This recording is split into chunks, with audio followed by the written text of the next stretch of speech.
नमस्कार मित्रों, reading capital academy में आपका स्वागत है। मित्रों, आज हम मौर्य वंश का अध्ययन करेंगे। मौर्य वंश ने 322 ईसा पूर्व से 185 ईसा पूर्व के बीच शासन किया। मौर्य वंश की राजधानी पाटलिपुत्र थी, जिसे आज पटना कहते हैं। इस तरह से मगध पर सबसे शक्तिशाली वंश था मौर्य वंश। मित्रों, इमेज में देख रहे हैं, ये चंद्रगुप्त मौर्य को दिखाया गया है। मौर्य वंश की स्थापना चंद्रगुप्त मौर्य के द्वारा की जाती है। दूसरी इमेज में देख रहे हैं, सम्राट अशोक मौर्य वंश के सबसे शक्तिशाली महान शासक सम्राट अशोक थे। मित्रों, इससे संबंधित एमसीक्यू क्वेश्चन पढ़ेंगे। पहला क्वेश्चन है, राजनीतिक एकता के लिए प्रथम भारतीय साम्राज्य स्थापित किया गया था। भारत में राजनीतिक एकता किस वंश के द्वारा स्थापित की गई थी और भारत का पहला साम्राज्य स्थापित किया गया था? तो उत्तर है आपका चंद्रगुप्त मौर्य। मौर्य वंश के शासक चंद्रगुप्त मौर्य ने मौर्य वंश की नींव डाली और भारत का पहला राष्ट्रीय साम्राज्य स्थापित किया। संपूर्ण भारत को राजनीतिक एकता के सूत्र में बांधा। इस तरह से प्रथम भारतीय साम्राज्य मौर्य वंश माना जाता है। ठीक है मित्रों, इसी तरह समुद्रगुप्त देखा जाए तो समुद्रगुप्त को भारत का नेपोलियन कहते हैं। मित्रों, समुद्रगुप्त को भारत का नेपोलियन कहते हैं।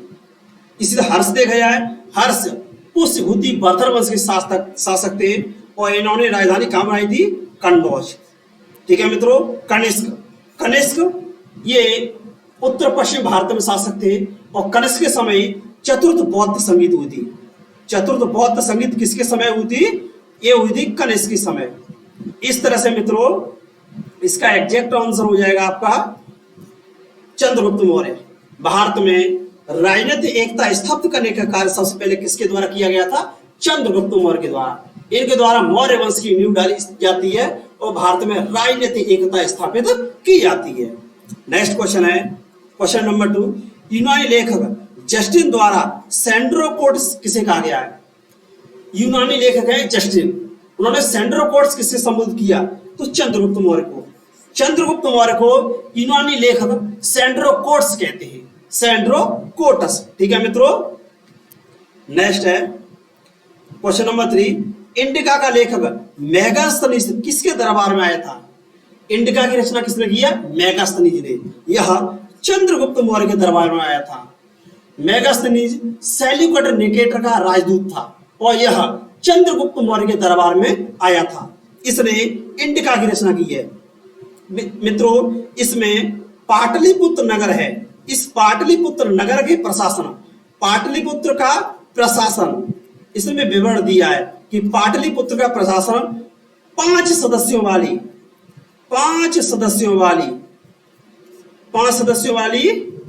6 समितियों द्वारा किया जाता था। पाटलिपुत्र का प्रशासन 5 सदस्यों वाली 6 समितियों द्वारा किया जाता था। इस तरह से पाटलिपुत्र के प्रशासन पर किताब कौन सी लिखी गई है? इंडिका। किसने लिखी है? मेगास्थनीज ने। ठीक है मित्रों, और इसने भारतीय समाज और संस्कृति पर भी अपने विचार दिए हैं। नेक्स्ट है क्वेश्चन नंबर 4 है, किस ग्रंथ से मौर्य वंश के इतिहास की जानकारी मिलती है? मौर्य वंश के इतिहास की जानकारी किससे मिलती है? ए दीपवंश, महावंश, महाबोधि वंश, दिव्यवंश। ये सही है मित्रों।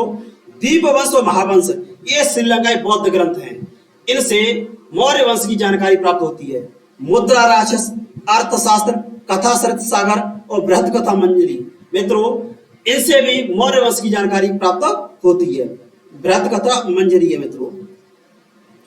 इसी तरह से कल्प सूत्र, परिशिष्ट पर्वन, इनसे भी मौर्य वंश की जानकारी प्राप्त होती है। इस तरह से उपरोक्त सभी सही हो जाएगा। मित्रों, मुद्रा राक्षस की रचना वो शाखा दत्त ने की है। मुद्रा राक्षस की रचना किसने की है? वो शाखा दत्त ने। अर्थशास्त्र की रचना किसने की है? कौटिल्य, चाणक्य या विष्णुगुप्त ने। नेक्स्ट है क्वेश्चन नंबर 5। कौटिल्य, चाणक्य या विष्णुगुप्त ने सप्तांग सिद्धांत किस ग्रंथ में दिया? तो मित्रों, कौटिल्य या चाणक्य या विष्णुगुप्त, ये उसके 3 नाम थे, कौटिल्य अथवा चाणक्य अथवा विष्णुगुप्त। इसने सप्तांग सिद्धांत दिया राज्य का। एक इसमें दिया अर्थशास्त्र में। कौटिल्य ने अर्थशास्त्र में सप्तांग सिद्धांत दिया है।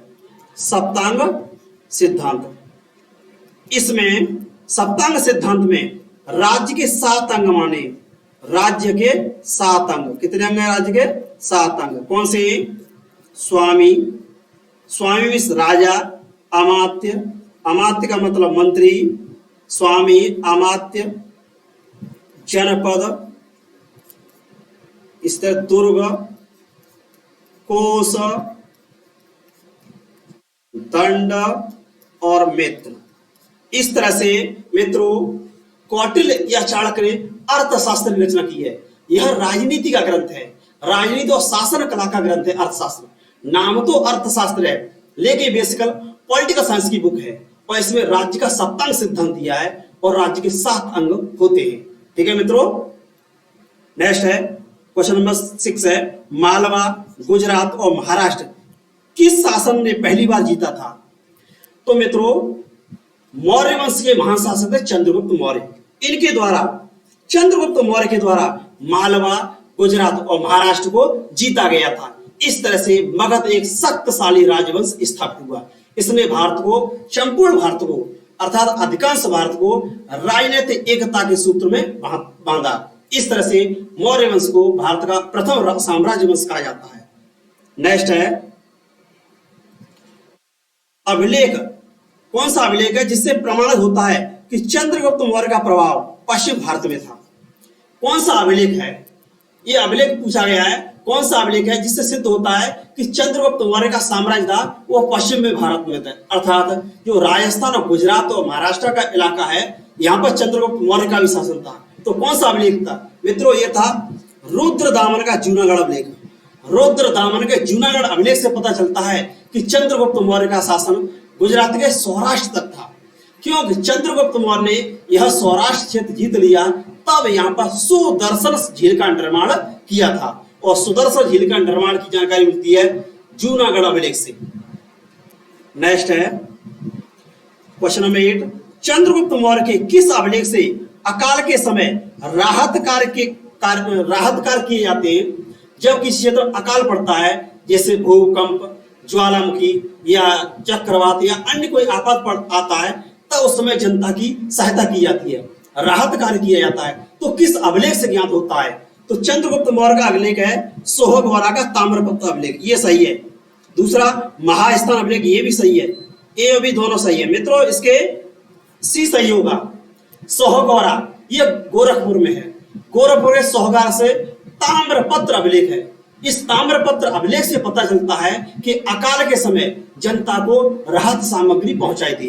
इसी तरह से बांग्लादेश में महास्थान अभिलेख है, उससे पता चलता है कि मौर्य वंश के द्वारा बंगाल को जीता गया था और अकाल के समय जनता की सहायता पहुंचाई थी। नेक्स्ट है क्वेश्चन नंबर 9, किस रचना से चंद्रगुप्त की दक्षिण भारत की विजय की जानकारी प्राप्त होती है? अर्थात मौर्य वंश के शासक चंद्रगुप्त मौर्य ने दक्षिण भारत को भी जीता था। ये किससे पता चलता है? ये तमिल ग्रंथ हैं अहनानूर और मुर्नानूर। तमिल ग्रंथ अहनानूर और मुर्नानूर से पता चलता है कि चंद्रगुप्त मौर्य ने दक्षिण भारत को भी जीता था। तमिल ग्रंथों से जानकारी प्राप्त होती है। मित्रों ये क्या है? ये तमिल भाषा का एक व्याकरण ग्रंथ है। तोलकप्पियम एक व्याकरण ग्रंथ है। व्याकरण ग्रंथ कौन सी भाषा का है? ये तमिल भाषा का है। ठीक है मित्रों। और विशाखादत्त मुद्रा राशि की रचना की थी। इसकी रचना किसने की थी? विशाखादत्त ने। विशाखादत्त ने मुद्रा राशि की रचना की थी। इसी तरह से शिल्पाधिकारम, यह भी एक तमिल ग्रंथ है।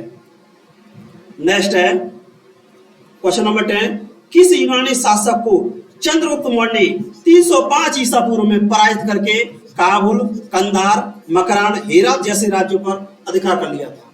तो मित्रों 305 ईसा पूर्व में सेल्यूकस निकोटर को पराजित कर दिया था। किसने? चंद्रगुप्त मौर्य ने। और काबुल, कंधार, मकरान, हेरात जैसे राज्य मौर्य साम्राज्य में शामिल हो गए थे। इस तरह से भारत का मौर्य साम्राज्य का शासन काबुल, कंधार, मकरान, हेरात तक हो गया था। इस तरह से मित्रों बाद में सेल्यूकस निकेटर और चंद्रगुप्त मौर्य के बीच राजनीतिक संबंध स्थापित हुए। इसके तहत चंद्रगुप्त मौर्य के साथ उसने अपनी पुत्री हेलेना, जिसे कहीं के कार्नेलिया भी नाम मिलता है, हेलेना के साथ चंद्रगुप्त मौर्य की शादी कर दी और काबुल, कंधार, मकरान, हेरात जैसे राज्य सौंप दिए। बदले में चंद्रगुप्त मौर्य ने 500 हाथी सेल्यूकस निकेटर को दिए थे। ठीक है मित्रों, मेगास्थनीज इसने इंडिया का किताब लिखी है। अलेक्जेंडर सिकंदर अलेक्जेंडर इसने भारत पर आक्रमण किया था। भारत पर आक्रमण किसने किया था? अलेक्जेंडर सिकंदर ने। ठीक है मित्रों, ये 326 ईसा पूर्व के आसपास का मामला है जब भारत पर आक्रमण किया था। और कश्मीर पंजाब का शासक था पोरस। नेक्स्ट है क्वेश्चन नंबर 11। चंद्रगुप्त मौर्य के राज्यपाल पुष्यगुप्त ने गुजरात के सौराष्ट्र में किस झील का निर्माण कराया था? चंद्रगुप्त मौर्य का एक राज्यपाल था गवर्नर पुष्यगुप्त। उसने सौराष्ट्र में सुदर्शन झील का निर्माण कराया था। सुदर्शन झील इसको जूनागढ़ के गिरनार अभिलेख से प्राप्त होता है। रुद्रदावन ने जूनागढ़ या गिरनार का अभिलेख लिखवाया था, उससे भी जानकारी प्राप्त होती है कि चंद्रगुप्त मौर्य ने सुदर्शन झील का निर्माण करवाया था। ठीक है मित्रों, क्वेश्चन नंबर 12। चंद्रगुप्त मौर्य की मृत्यु सल्लेखना या संथारा से किस जगह हुई थी? चंद्रगुप्त मौर्य की मृत्यु हुई थी कर्नाटक के श्रवणबेलगोला में। कहां पर हुई थी? कर्नाटक के श्रवणबेलगोला में हुई थी। और किस विधि से हुई थी? संथारा या सल्लेखना। एक जैन धर्मगुरु थे भद्रबाहु। भद्रबाहु के द्वारा इनको जैन धर्म की शिक्षा दी। जैन धर्म की दीक्षा किसने दी थी? भद्रबाहु के द्वारा चंद्रगुप्त मौर्य को जैन धर्म की दीक्षा दी जाती है। और बाद में कर्नाटक के श्रवणबेलगोला में सल्लेखना या संथारा विधि द्वारा चंद्रगुप्त मौर्य द्वारा प्राण त्यागे जाते हैं। ठीक है मित्रों, अब पाटलिपुत्र क्या है? ये राजधानी थी। राजधानी कहां थी? पाटलिपुत्र। पाटलिपुत्र जिसे पटना कहते हैं, यह गंगा और सोन नदी के तट पर बसा है। पावापुरी, यहां महावीर स्वामी की मृत्यु हुई थी। महावीर स्वामी की मृत्यु कहां हुई थी? तो महावीर स्वामी की मृत्यु हुई थी पावापुरी में। उज्जैन, चंद्रगुप्त मौर्य और बिंदुसार मौर्य के बाद जो सम्राट अशोक बनते हैं, तो अशोक शासक बनने से पहले अशोक यहाँ कौन थे? गवर्नर, राज्यपाल थे। ठीक है मित्रों, उज्जैन के गवर्नर कौन थे? सम्राट अशोक। बाद में मगध शासन के राजा बनते, साम्राज्य बनते। Next question number 13। किस मौर्य शासक को अमित्र घात या शत्रु विनाशक कहा गया है? अमित्र घात या शत्रु विनाशक किसे कहा गया है? तो मित्रों बिंदुसार को। बिंदुसार को अमित्र घात या शत्रु विनाशक कहा गया है, अर्थात अपने शत्रुओं का विनाश करने वाला। नेक्स्ट है क्वेश्चन नंबर 14। सीरिया के शासक एंटियोकस प्रथम ने सूखे अंजीर, मदिरा और दार्शनिक भेजने की अपील किस मौर्य शासक ने की थी? मौर्य वंश का कौन सा राजा था जिसने सीरिया के राजा एंटियोकस से सूखे अंजीर, मदिरा और दार्शनिक भेजने की अपील की थी? तो इसका आंसर होगा मित्रों बिंदुसार। बिंदुसार ने सूखे अंजीर और विदेशी मदिरा और दार्शनिक भेजने की अपील की थी एंटियोकस प्रथम से। हालांकि दार्शनिक भेजने से मना कर दिया था। और मौर्य वंश का अंतिम राजा कौन था? बृहदत्त। अंतिम राजा बृहदत्त थे। इसकी हत्या किसने कर दी थी? पुष्यमित्र शुंग ने बृहदत्त मौर्य की हत्या कर दी थी और नए वंश की नींव डाली थी। ठीक है मित्रों, नेक्स्ट है किस मौर्य राजा के समय तक्षशिला में 2 विद्रोह हुए थे जिनको सुसीम और अशोक ने शांत किया था?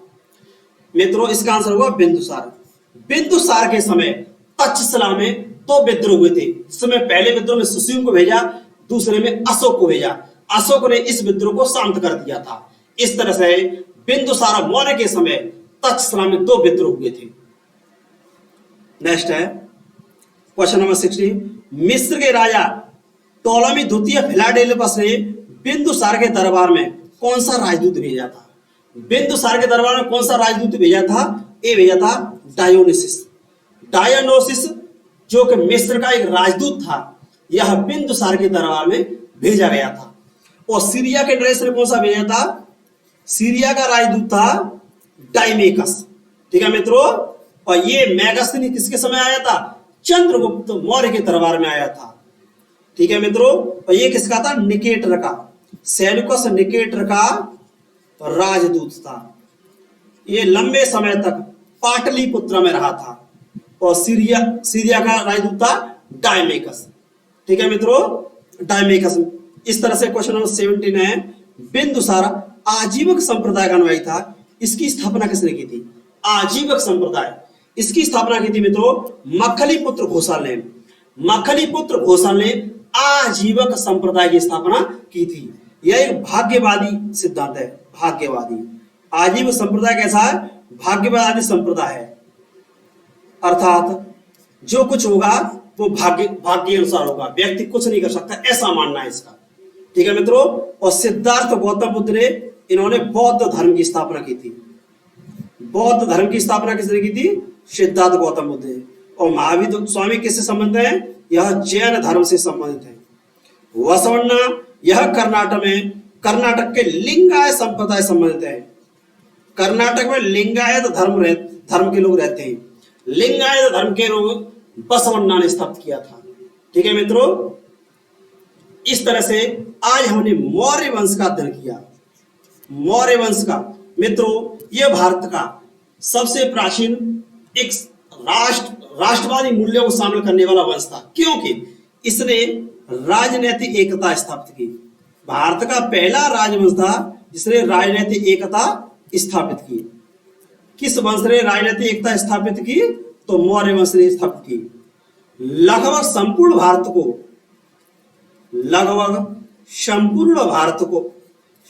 भारत पर साम्राज्य स्थापित किया। मौर्य वंश ने संपूर्ण भारत पर साम्राज्य स्थापित किया। इतना बड़ा साम्राज्य अंग्रेजों ने और मुगलों ने भी स्थापित नहीं कर पाया था, क्योंकि मुगलों के क्षेत्र में अफगानिस्तान शामिल नहीं हो पाया था। दक्षिण भारत कभी उनके साम्राज्य शामिल नहीं हो पाया था, लेकिन मौर्य वंश के राजाओं ने कुछ दक्षिण भारत का भी साम्राज्य शामिल कर लिया था और अफगानिस्तान का क्षेत्र भी मौर्यों के अधीन था। इस तरह से मौर्य वंश भारत का प्रथम शक्तिशाली वंश था।